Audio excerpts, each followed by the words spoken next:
enfermedad inflamatoria intestinal se hace un diagnóstico por exclusión, o sea, normalmente no hay una prueba, hasta ahora no hay una prueba para determinar esta enfermedad.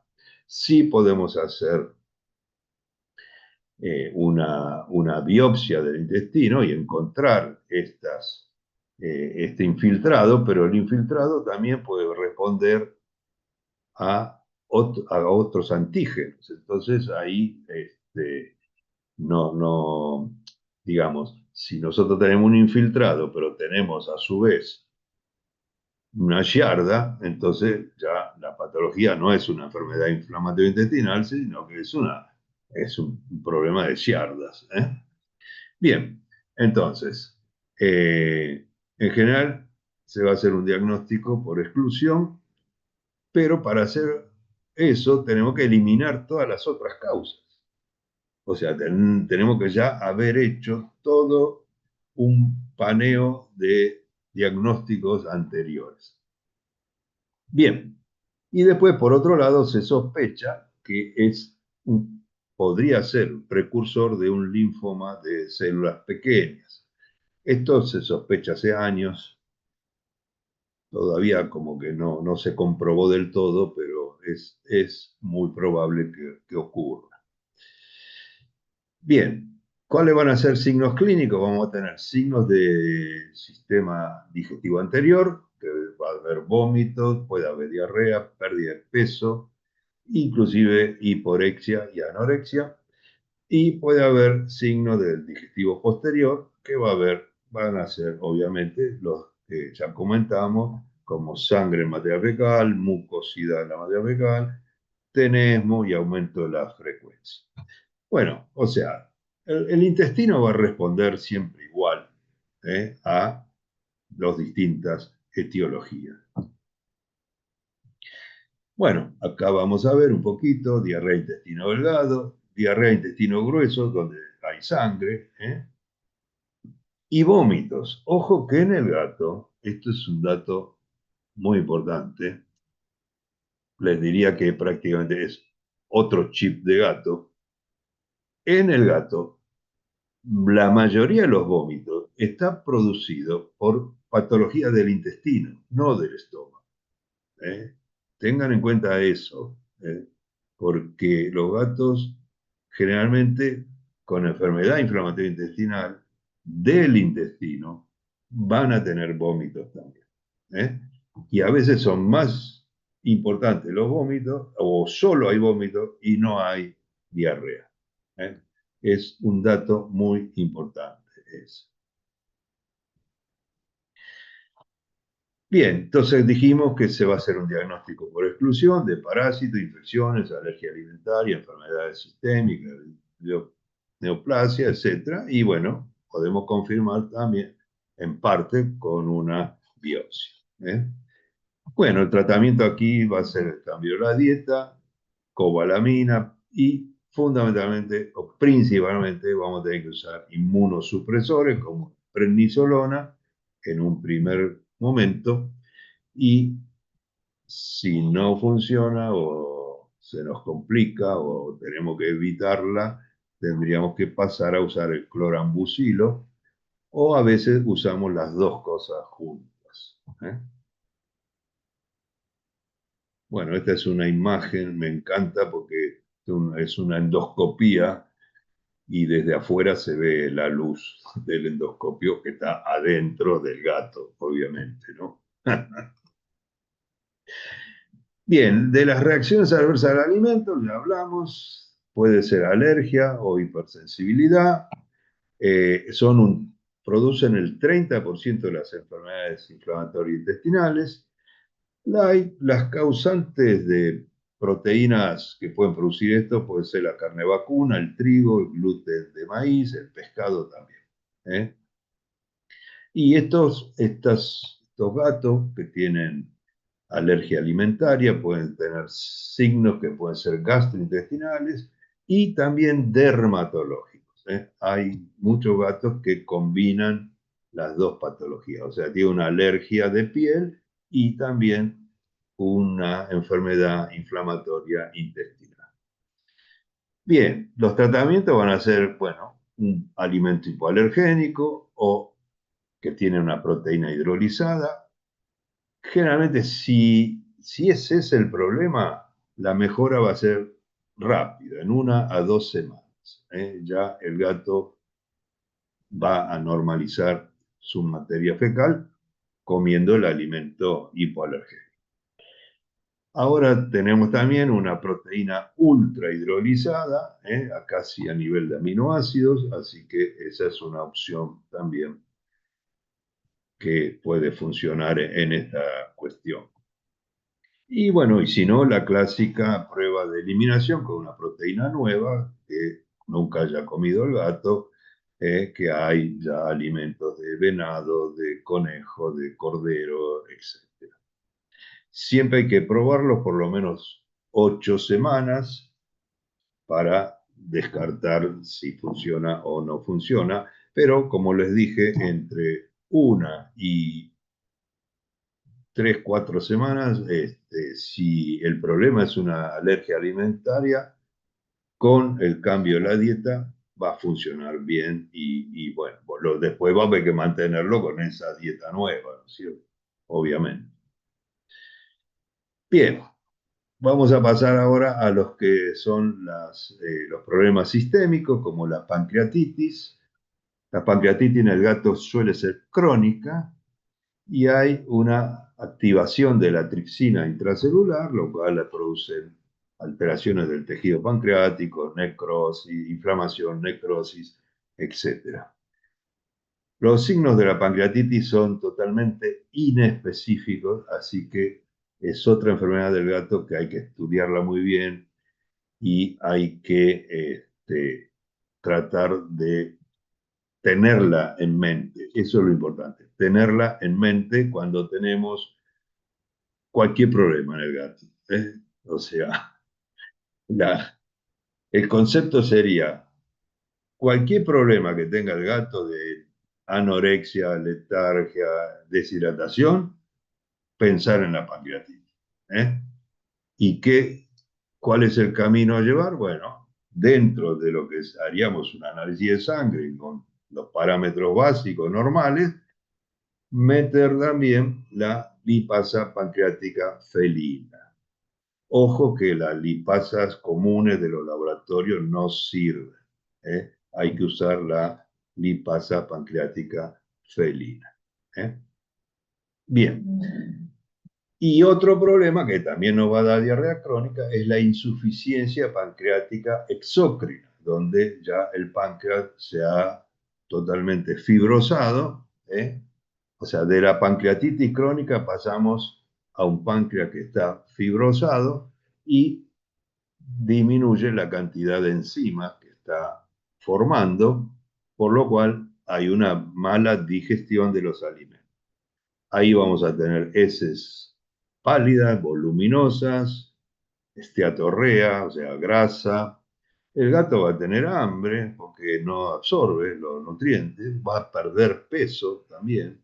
Así que, bueno, es una situación donde vamos a tener que hacer dentro de los diagnósticos, buscar también el tema de la pancreatitis, de la insuficiencia pancreática exócrina. Aquí también se puede usar la FTLI, es el tripsinógeno felino. Y valores por menos de 8 microgramos por litro indican que hay una disminución de la función pancreática.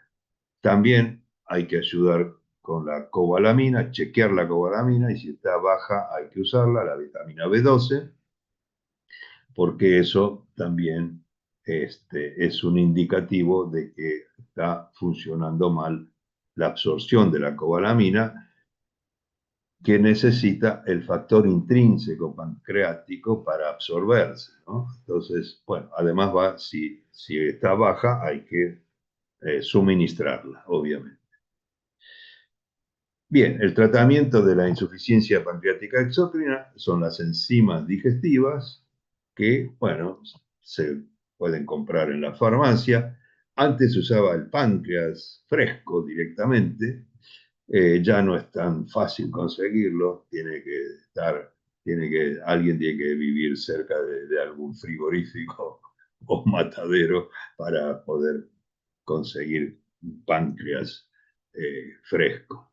Pero bueno, por suerte hay medicaciones en la farmacia de enzimas digestivas y hay que ir regulando la cantidad que se da de acuerdo a cómo vaya eliminando la materia fecal, ¿no es cierto? Tratando de buscar una materia fecal que sea consistente, bueno, y que el gato se lo vea mejor, que vaya ganando peso, etcétera. Ok, otra de las patologías que puede producir diarrea crónica sistémica es el hipertiroidismo. El hipertiroidismo, todos sabemos, el aumento de las hormonas tiroides. El hipertiroidismo provoca un aumento del tránsito intestinal y un aumento del volumen de la materia fecal, porque el gato tiene polifagia, el gato come mucho, demasiado, ¿no es cierto? También puede tener vómitos y diarrea por mala asimilación y obviamente el gato está con un aumento del metabolismo. ¿Eh? Entonces, los signos clínicos básicamente son polifagia con pérdida de peso, hiperactividad y en los casos avanzados se produce una cardiopatía. ¿Eh? Entonces, es una enfermedad que obviamente cualquiera ya la tiene que tener en mente para todo gato de más de 10 años que come mucho y pierde peso. ¿Eh? Obviamente son dos cosas que son incongruentes, así que ya eso nos tiene que hacer saltar todas las alarmas para por lo menos chequear la T4 total. Es más, lo indicado es hacer la T4 total en todos los gatos a partir de los 10 años de edad, todos los años. ¿Eh? Ir haciéndola todos los años, por lo menos una vez al año. ¿Eh? Bueno,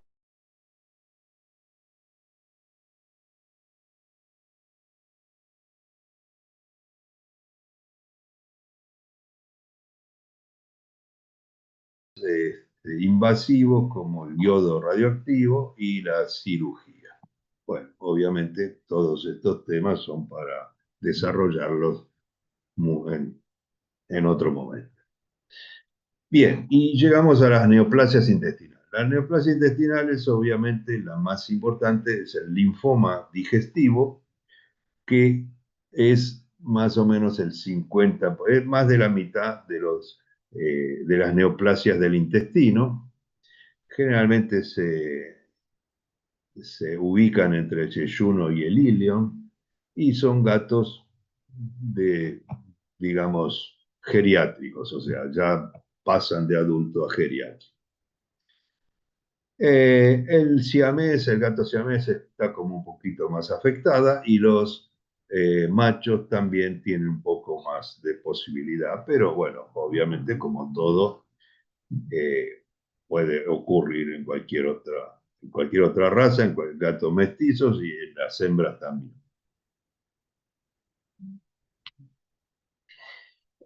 Los signos clínicos, vamos a tener vómitos, diarrea, melena, sangre fresca inclusive, adelgazamiento, esto es un dato también importante, pero bueno, acá va a haber quizás un poco menos de apetito, hiporexia, letargia. Si palpamos podemos llegar a encontrar intestinos engrosados, a veces podemos encontrar una pequeña masa, podemos encontrar, palpar, si el gato está muy delgado, podemos palpar los ganglios linfáticos engrosados. ¿Eh? Y en algunos casos, no en todos, pero podría haber obstrucción intestinal por el crecimiento del tumor. Y puede presentarse tanto el hígado, el vaso, como los riñones con aumento de tamaño. ¿Eh? Así que, bueno, tenemos una serie de datos importantes. Y bueno, la sobrevida de un linfoma, de un gato con linfoma con tratamiento, también hay que tener en cuenta que va entre 1,5 y 2,5 años. ¿Eh? De los linfomas, hay un tema complicado que es diferenciar el linfoma de la enfermedad inflamatoria intestinal. Es muy complicado. Además, los linfomas hay de dos grandes tipos, los de células pequeñas o de bajo grado, se llaman también, que derivan de los linfocitos T, producen baja metástasis, son más tolerables para el organismo y se pueden manejar por más tiempo. Y después tenemos los linfomas de células grandes y otros que son granulares, que son de células B, o sea, los linfocitos B, que son más agresivos y, bueno, tienen menos posibilidad de tratamiento y de sobrevida. En general, los de células pequeñas son los que se van a confundir con la enfermedad inflamatoria intestinal, porque son prácticamente el mismo tamaño los linfocitos y se ven igual y tienen los mismos signos clínicos, una cosa que la otra. Así que, y no se pueden diferenciar por la biopsia tampoco, por lo cual hay que usar ya como, digamos, pruebas más evolucionadas, más complicadas, como la PCR y la inmunohistoquímica. Hay marcadores para células T y marcadores para células B, y bueno, hay que diferenciar si son células monoclonales, que serían las derivadas del linfoma T, en comparación con las policlonales, que son las de la enfermedad inflamatoria intestinal. Bueno, esto también requiere un desarrollo muy grande, pero bueno, estamos hablando básicamente de distintos tipos de patologías que producen diarrea crónica, o sea, nos vamos a enfocar en eso. Bueno, el linfoma intestinal sería bueno encontrar el tipo celular, hacer las biopsias por mucosa o biopsias completas del intestino. Si hacemos ecografías, podemos llegar a tener o sospechar que es un linfoma si el grosor de la capa muscular está más aumentado que la mucosa. Pero de todo modo, bueno, hay que llegar a hacer el diagnóstico definitivo en principio por la histopatología y después para diferenciarlo, como dijimos, con la PCR y con la inmunohistoquímica. ¿Eh? Bien, entonces ya más o menos hablamos de todas las etiologías eh, y vamos a entonces empezar a ir haciendo un resumen. ¿Cómo vamos a hacer el diagnóstico general de una diarrea crónica? Tenemos que tener en cuenta la edad, la raza, el sexo, de dónde proviene ese gato, si viene de un criadero, de un gaterío, o si vive solo en una casa sin otros gatos. Tenemos que pensar si hay posibilidad de enfermedades infecciosas y parasitarias, si la dieta está correcta, si hubo cambios en la dieta, si tienen las vacunas, bueno, etcétera. Y en la exploración física, por supuesto, que es el paso siguiente, tenemos que revisar bien al gato, ver la boca, si hay úlceras, palpar la tiroides, el cuello del gato, palpar abdomen, a ver si encontramos alguna masa o engrosamiento, palpar los ganglios linfáticos externos, cómo están, bueno, y ver el estado general del gato, la hidratación, el peso, etc. En el laboratorio vamos a buscar los parásitos. Recuerden que acá tenemos que buscar parásitos protozoarios, que se puede hacer por observación directa, por flotación o por PCR, ¿cierto? Dentro de los crónicos, las PCR para diarrea crónica estarían indicados a hacer todos estos estos parásitos que vemos acá abajo, como Giardia, bueno, el Campylobacter, que es una bacteria, Cryptosporidium, Trichomona, el coronavirus, que es un virus, y la Salmonella, que es una bacteria. O sea, podemos pedir, hay laboratorios que hacen PCR y que te hacen el combo completo de lo que vos quieras. O sea, vos le pedís qué querés hacer, ¿no? Bueno, entonces esta, por ejemplo, sería un combo de PCRs para agentes infecciosos para diarrea crónica. ¿Eh? Bien, después a nivel sangre, por supuesto, en lo que la, pensamos, hacemos siempre un chequeo básico, el hemograma, el BISBILEF, las enzimas pancreáticas, T4 y los folatos y la cobalamina. Bien, las ecografías nos ayudan, por supuesto, vemos los intestinos engrosados, vemos el estado del hígado, el estado del páncreas, los ganglios linfáticos, etcétera. Bueno, nos sirve también para diferenciar otras causas. La endoscopía también es una forma interesante de hacer una observación directa y de tomar muestras para hacer biopsias de intestino. Por supuesto, son biopsias de la mucosa y la submucosa. Bien, entonces, para ir redondeando, vemos que la diarrea crónica, para los diagnósticos, vamos a necesitar pruebas de parásitos y bacterias, pruebas con la dieta hipoalergénica, proteína nueva, análisis de sangre, como dijimos, BISBILEF, patograma, las enzimas pancreáticas, la T4, la ecografía gastrointestinal, hígado, páncreas, neoplasia, y la endoscopía para observación y toma de muestras. Los tratamientos generales, bueno, ya hablamos algo de todo eso. Los dietéticos, habría que hacer una proteína nueva o hidrolizada. También podemos usar un alimento gastrointestinal, que son de bajo residuo, que se absorben bien. A nivel de antibióticos podemos usar metronidazol, tirosina, oxitetraciclina. Los inmunodepresores como prednisolona, puede usarse la budesonida, cicloporina, clorambucilo y sulfasalacina. Y bueno, como antiparasitario, el fenbendazol podría ser uno que se use como de primer opción, si no tenemos mucha, digamos, si no nos aparece algo en el diagnóstico de, por ejemplo, yardas o de otro tipo de parásito, bueno, podemos hacer una prueba con el fenbendazol.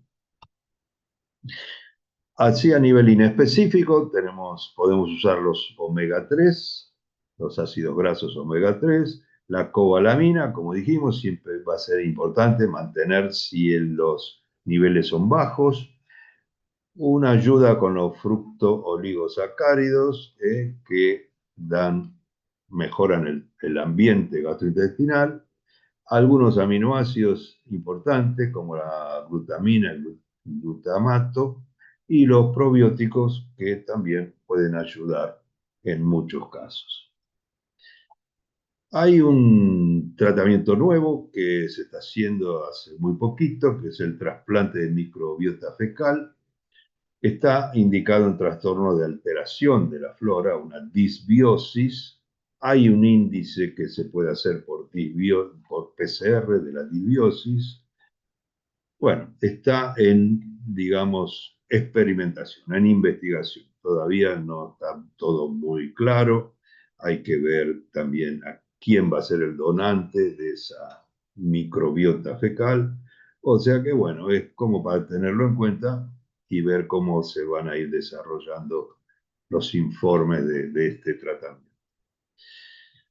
Bien, las etiologías, volvemos a las que hemos visto, infecciosas, virus, protozoarios, bacterias, inmunológicas, enfermedad inflamatoria, alergia y neoplasia, el linfoma. Las secundarias serían la pancreatitis, la derivada del páncreas, hipertiroidismo y colangiohepatitis. Bien, y un resumen del manejo inicial de la diarrea crónica, ya habiendo eliminado las causas infecciosas y sistémicas, sería hacer un cambio de dieta por una gastrointestinal o proteína nueva o hidrolizada, usar cobalamina si está en déficit, usar los probióticos o simbióticos, que ya son una combinación con probióticos con prebióticos, algún antibiótico como el metronidazol y la prednisolona, los inmunosupresores también, como la prednisolona y el clorambucilo, y bueno, el trasplante fecal, que será algo un poquito para usar cuando haya más datos. Bien, acá terminamos. Quería comentarles nomás que, como muchos saben, yo soy el director a los que les interesa la medicina felina, tenemos este posgrado de medicina de gatos que se hace por BTWeb. Hace ya 14 años que lo estamos haciendo, así que bueno, ya tenemos una pequeña experiencia con eso. Empezamos el mes que viene y a los que les interesa, por los informes, tienen este QR que lo pueden copiar y van a tener una pequeña sorpresa. Así que bueno, esto, esto simplemente quería comentárselos. Y bueno, terminamos. Acá terminamos. Esperemos que son cosas conocidas. Así que lo que tenemos que hacer es solo agruparlas y tener en cuenta que, como les dije al principio, la diarrea crónica no se arregla con un antidiarreico. ¿Eh? Bien, no sé si Acá estamos. podemos, si va a haber alguna Hay pregunta. varias, hay varias. Primero te están agradeciendo y también muchas Ok, gracias por esta disertación. Todo muy interesante. Gracias a todos por haberse quedado. Se levantó bastante el número de conectados. ok, bueno. Así que vamos charla.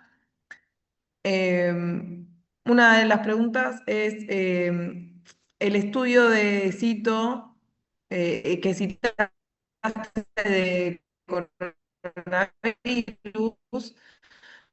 ¿Hay una referencia a la edad, sexo de los gatos o testearon al azar? Pregunta acá Patri. Patri, son muchas preguntas.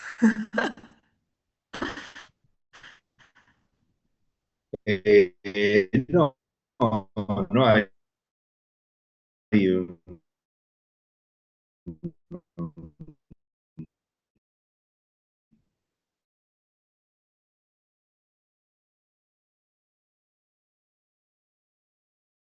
no hay, o sea,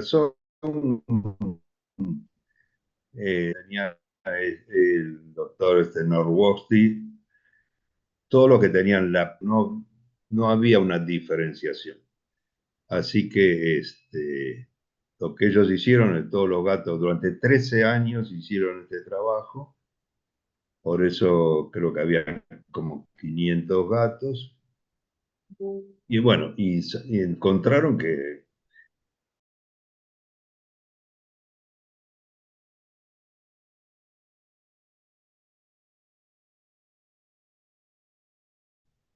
sí, claro, o sea, yo lo dije, o sea, en el gato es muy común que vomiten por enfermedad inflamatoria intestinal sin tener diarrea. Y además les digo, bueno, yo siempre los digo, o sea, el tema, terminemos con el mito de los pelos de los gatos o de las bolas de pelo que producen vómitos. Es muy, es muy raro que los pelos produzcan vómitos. O sea, ustedes piensen, yo le digo siempre a la gente, digo, todos los gatos del mundo se tragan los pelos. porque se lamen y se tragan los pelos, es normal. Y sin embargo, no todos vomitan. Y sí lo hace una cantidad de gatos que vomita o son vomitadores crónicos, ¿no? Y esos gatos tienen generalmente una enfermedad inflamatoria intestinal. ¿Y qué pasa? Cuando el gato vomita, ¿qué hace? Larga lo que tiene en el estómago. Y si el gato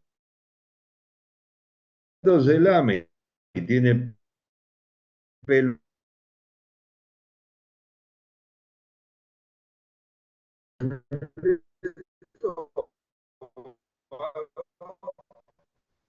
bueno, salen pelos. Pregunta, medio larga. Pero en caso de que tenga vómitos esporádicos y diarreas esporádicas, haciendo todos los estudios y quedan negativos, ¿se puede aceptar que sea por estrés? Podría ser si hay algunas otras causas visibles o que, digamos, podríamos estar teniendo en cuenta, ¿no es cierto? O sea, quizás eso solo como único síntoma, no sé, habría que verlo muy bien, pero me parece que este, generalmente cuando un gato está bajo situación de estrés, hay, hay varias causas posibles y, bueno, qué sé yo, una mudanza, un gato nuevo, un cambio de rutina, bueno, digamos que hay otras cosas que pueden ocurrir, ¿cierto? Perfecto. Em, Acá preguntaba Nina, buenas noches. En alguna oportunidad escuché que no es recomendable dar vitamina B si hay posibilidad de presencia de Yerlias. ¿Esto es así? Y te dice, Esmorza Exposición, muchas gracias. Bueno, gracias. No tiene nada que ver. O sea, la vitamina B se va a utilizar o se va a dar si nosotros podemos medirla y encontramos que está baja, está a menos de 300. Ahí es donde tendríamos que darla. Y si hay trastornos intestinales, entonces la indicación sería darla por vía inyectable, porque si nosotros le seguimos dando por boca y el gato tiene un trastorno intestinal, lo más probable es que no la absorba bien. Entonces, en esos casos donde hay un trastorno intestinal y el gato tiene un bajo nivel de vitamina B12, tenemos que aportarla, pero por vía inyectable. Andrea pregunta, ¿ha utilizado la vacuna de la Giardia para terminar de eliminar los últimos quistes en las heces o únicamente hasta tener un fecal negativo? No, la vacuna no la he usado nunca, así que lo que hacemos es el tratamiento con la medicación indicada, nada más, y ir controlándolo al gato después de hacer los tratamientos, ¿no? Perfecto. Eh,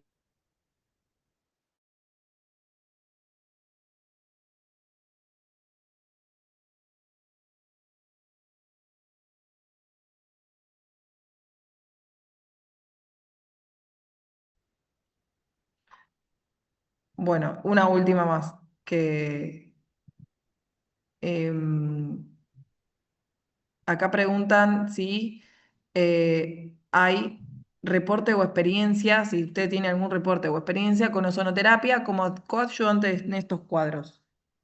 No, lamentablemente no tengo ninguna experiencia. Sé que es una terapia nueva, que ya hay gente que se está especializando en eso, así que bueno, sería bueno que en el futuro tengamos algún tipo de información si funcionan en alguna de estas cosas, ¿no? Pero yo creo que, o sea, lo importante acá es el diagnóstico, o sea, eh, yo creo que esta noche nos enfoquemos en el diagnóstico, ¿eh? O sea, y que nos demos cuenta, porque yo veo muchos gatos que me llegan a mí como tercera o cuarta opinión, digamos, que vienen con diarrea crónica y vienen con medicación antidiarreica, que no tiene ninguna lógica, ¿no? Entonces, es lo que dije desde el principio.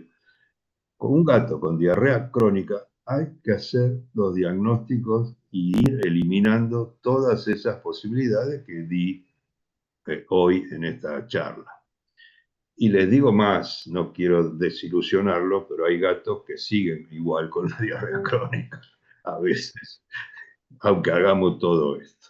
Pero bueno, el tema es que muchos de esos gatos con diarrea crónica encontramos la causa y la resolvemos. ¿Eh? Así que eso creo que es lo más importante. ¿Eh?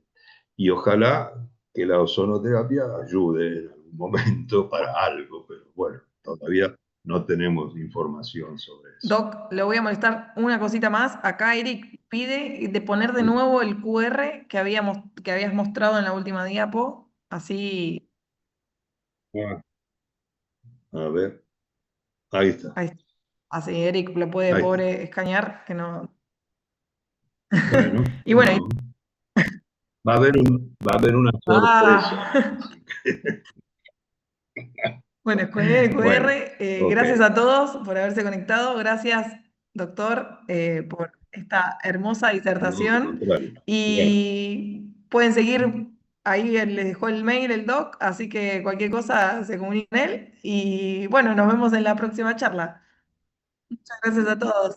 bueno, muchísimas gracias. Gracias a todos por estar. Veo que hay más de Sí, 400 todavía. Así que muchas gracias. Muchas gracias. gracias.